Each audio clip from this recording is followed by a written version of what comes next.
welcome back to the second episode in our series spotlighting careers in the insurance industry. I'm Stuart, I'm an experienced recruiter in the insurance pricing domain, and I work for Gerard White Consulting. Today, I'm pleased to be joined by Jeremy Keating. Jeremy is the founder of PriceWriters and author of PriceWriter, the 9-step method to becoming a highly successful GI pricing leader. With over 15 years in the insurance pricing field, Jeremy has progressed from analyst to trusted pricing advisor and thought leader. He's chaired the Insurance Pricing Experts Panel and built a training business dedicated to developing insurance pricing talent worldwide. Jeremy, great to have you. Let's get started. So, first of all, Jeremy, what sparked your interest in insurance pricing initially, and tell us about your career journey so far? Well, firstly, thank you ever so much for having me on the show. It's great to be here this afternoon, Stuart. So what first sparked my interest in pricing goes all the way back to why I first became an actuary. And my dad really wanted me to be an actuary, like all three of us. So I've got two siblings, they're both older. He wanted all of us to be actuaries, and of course none of us listened to him. So my sister was a science teacher, my brother was a journalist, and I was like, well, I'm not doing that thing that Dad says to do. And I was like, why Dad, why do you want me to be an actuary? And he was like, well, Jen, he used to call me Jen, he was like, Jen, they sit in offices and get paid the most. And he worked at a life insurer. He actually worked in the post room there back in sort of the 80s and the 90s. And so it's like, Jen, be an actuary. They sit in offices and they get paid the most. And I was like, I'm not listening to you, Dad. So I was like, I'm not going to do that. So I ended up a life underwriter in an insurance company. So the irony is not lost on me. So I was doing group life underwriting, and there came a day, we used to have these proposal forms, and we would print them out and then write on them and put them in folders into cupboards, proper old school. And I was there. We always had to time some numbers by 19 to get the sum insured. And it was very important we got them correct. And we had like tables of numbers that we needed to, and it really was tables of numbers that we needed to use.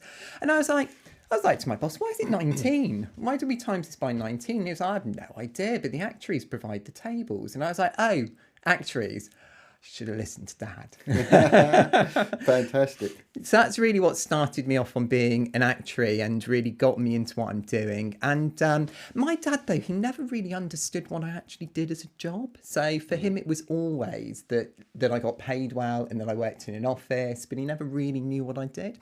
And my business partner, who's called Catherine Townsend, she wrote a book called Risky Business: An Actuary's Guide to Quantifying and Managing Risk in Society. And it's a great book. It very much explains what an actuary does, particularly for a person that doesn't know about it.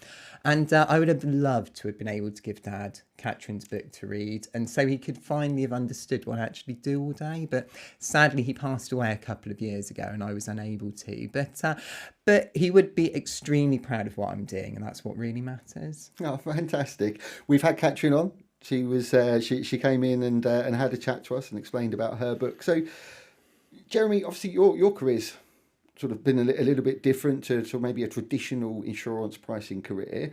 I mean, from your early pricing assignments to sort of founding PriceWriters and advising global insurers, what's really kept you engaged and wanting to grow in this field? Yeah, so I think the things that really keep me engaged, that it's an interesting field, it's fun work, I enjoy it. So one of the things I find very frustrating is that people feel that it is boring. And I think that people can sometimes produce training that is quite boring, or write in quite boring ways. We're very mathsy people, so we're not always the best communicators. We're not always the best writers. And we're almost apologetic about the work that we do. We're like, oh, I don't really, what someone asks you what you do, and you're like, well, I work in insurance. We're not like, I do insurance pricing. We're not sort of excited about it. Yeah. But a lot of us actually really enjoy our work. I wouldn't do it otherwise. It is difficult, but it's difficult in a good way. A lot of us are very cerebral people. We enjoy puzzles and actually working hard at things, and that's something that our work gives us. It gives us something that we actually work hard at and really enjoy being good at. So I was at a big insurer for many years. That's where I started off in my career, and After a while, I found that being kind of a middle manager wasn't really for me. I didn't really enjoy it. So I went to France to work in a slightly different role. It was still pricing, but the main thing I did was training. And I'd travel around the world training, and we ran conferences and things. And that's really when I started thinking about Price Writer as something to do. But it didn't really start off there. I did several years kind of advising. So I came back to the UK and did several years advising insurance companies, and I rather enjoyed that. I had some very big names as clients, which, very rewarding. It's brilliant to know they're sort of coming to me. And then people started saying to me, but we've got a lot of new people coming in. People aren't doing the actuarial route anymore as they used to. And what can we do in the way of training? And that's really what started me then thinking about what I've done in the past and actually using that as a way of training and bringing more people into pricing as a career. So not anymore being sort of an offshoot of actuarial, but saying pricing is its own career and something that people can do and enjoy. Fantastic. Yeah, obviously pricing is actuarial is a wide career span, and pricing is a part of an actuarial profession, right? But which parts of pricing would you say give you the greatest professional satisfaction, and what sort of hurdles do you still find really challenging? So the thing I most enjoy about my own work is training and developing people. So seeing people, particularly starting off as graduates and becoming leaders themselves and managers and heads of department themselves. I'm lucky because I'm one of the oldest. So I came into this when there was kind of only 2 or 3 of us in a pricing department when it was still part of actuarial teams. Yeah. And so most people are younger than me, and lots of people I've seen develop their careers and come up through what they've been learning and what they've been doing. And I occasionally get messages from people I've worked with in the past. And in fact, I actually got 2 this week. 2 people that have worked for me in the past wrote to me to say just how good it was that their career started off and how much I helped them to develop. Oh, that's and fantastic. it really is. And they're both now like serious senior leaders in their organisations, and that's just a really wonderful thing to see, to know that I've helped them, but not merely that I've helped them, they actually are happy to kind of come and tell me and let me know, because it's just such a really good thing to hear from people. So it's very much the development side, and I actually wrote my book for that very reason. So my book is really a letter to me 15 years ago. I started in this in 2009. It's really a letter back to me to tell me the things I could have done with knowing over the last 15 years that I didn't. And it's actually written in a very chatty way. It's not a technical book as such. It's all the things that you need to do in order to be good at the job, but not necessarily all the mathsy stuff. I feel that's covered by other people, and there's quite a lot of resources for that. And there's chapters on making sure you keep perspective on things, which I often find quite difficult. You can very much in the moment think that something like, I don't know, people occasionally make mistakes and you can really feel bad about it, but actually it may be small in the scheme of things. You may eventually learn from it. There may be a reason why it happened, and ultimately that's the thing that I really enjoy, is just seeing people develop and grow as pricing professionals, and also have a really rewarding career. There's so many different roles you can do now, and that's really good for people. It's really varied, and they are well paid for it, of course, which is also a bonus, but also really respected now too. I think it's very important. A pricing person, the pricing leader, can often be the person in the organisation most responsible for delivering the financial results now. And the culture of insurers is catching up with the fact that the pricing person is that most important person, which is just wonderful to see. And I think that's a real validation of what we do. Yeah, certainly. Pricing team drive profitability and they reduce the risk. So they really are at the forefront of the commerciality side of a business. I guess through your career, how have you seen pricing practices and tools change since you began? Obviously, being in mind that you train people, you're probably right at the forefront of this. And what major trends do you expect will probably define pricing over the next decade? I think the change in the tools we use has been a very big difference. The change in the role that we do as well, but the tools that we use has been very significant. So I came into this, there was sort of 2 or 3 people that did pricing. It was very small. It was very theoretical. So we would make a model that we'd then sort of give to other people to interpret and do what they wanted with it. And we'd use quite simple tools, quite expensive tools as well, actually. They were very complicated to use. That has really evolved. So we now have but there was a very small number as well. Yeah, There was sort of 2 things that people would use, maybe 3. But now there's lots of available tools, and those tools themselves have lots of sub packages to them. And there's just so much to learn and so many things available. And that's one of the biggest changes for me, that people have developed so many more tools for us that have actually made the job just as interesting. But some of the things that were not necessarily, every job's got bits you don't really necessarily like doing, and different people really like doing different things. I love doing a reconciliation, so I love getting lists of numbers and matching them up. Other people hate doing that, But we've got lots of tools now that help us to actually do those things, and that makes a really big difference. Yeah. So we can focus on the more interesting and the very creative aspects of what we do, because it is a creative pursuit. As I said, when I came into this, we had nothing really. We'd make some models, hand them off to people. Now we have big departments, lots of prices, lots of complicated systems, and we have created those, and we have worked out how to do it. So that is a very creative pursuit, and I think people often don't realise just how creative our jobs are. Yeah.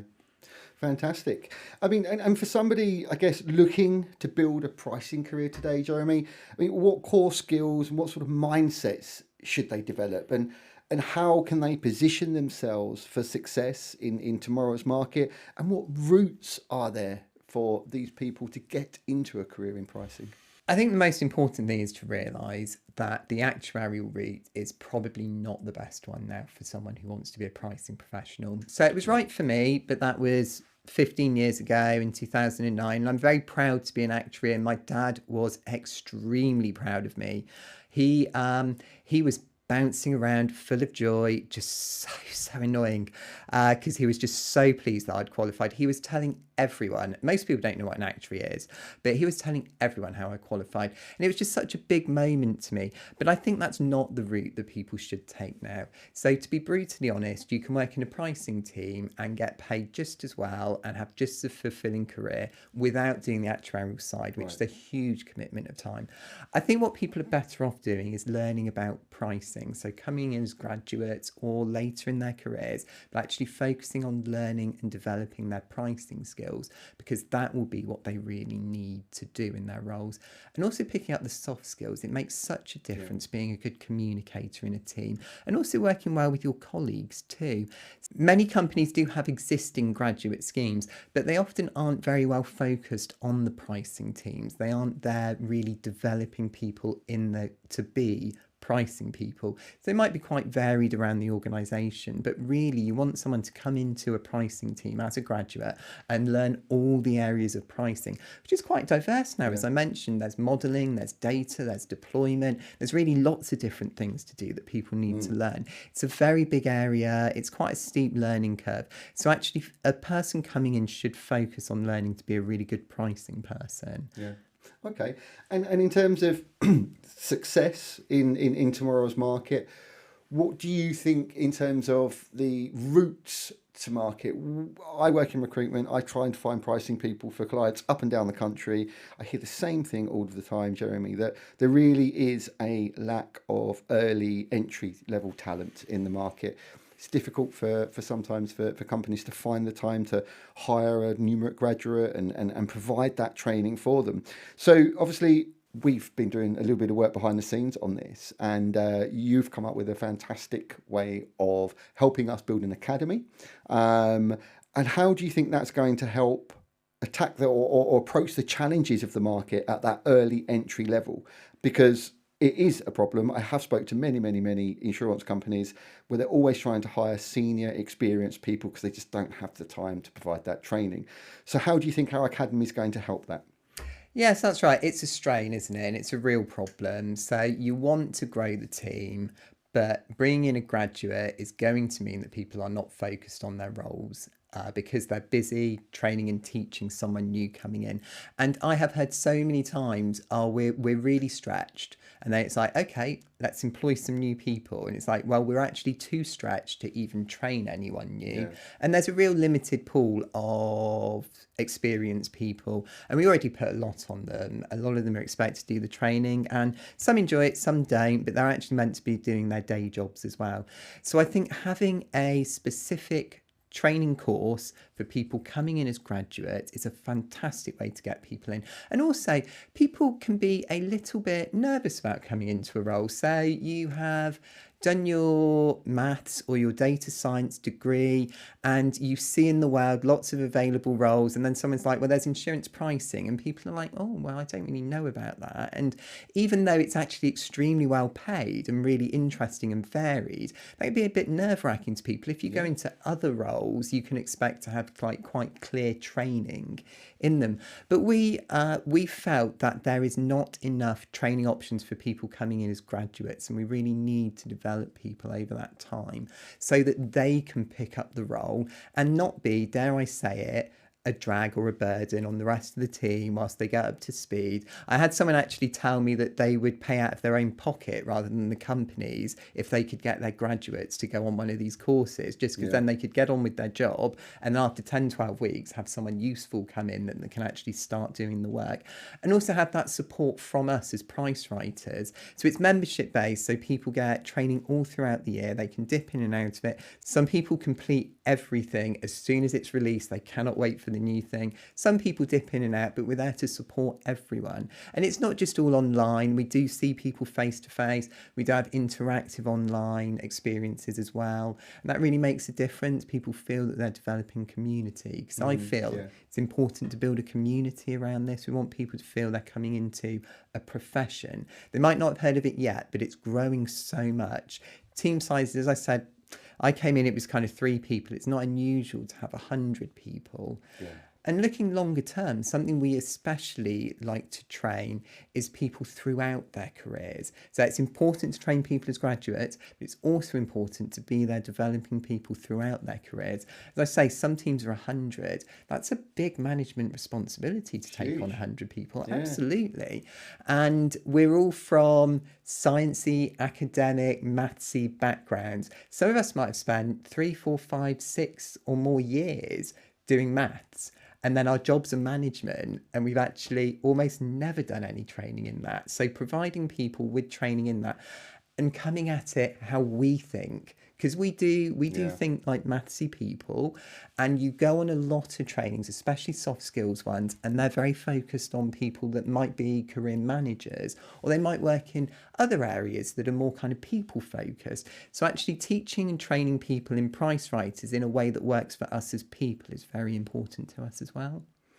Fantastic. So you're trying to tackle some of the, I guess, the real challenges that are out there in the market with price writers. And Jeremy's book is available. He's the author of Price Writer, the 9-step method to becoming a highly successful GI pricing leader. If you want to get into the industry, I highly recommend that you go and get it. So we're going to be working a little bit more closely together as we go forward. Thank you very, very much for coming on to my show and talking to us. Hopefully this inspires a few more of you to come and try a career in insurance pricing. Thank you so much for having me on the show today. And I just echo that. Come get into pricing. It's a great career. It's really varied. You'll really enjoy it.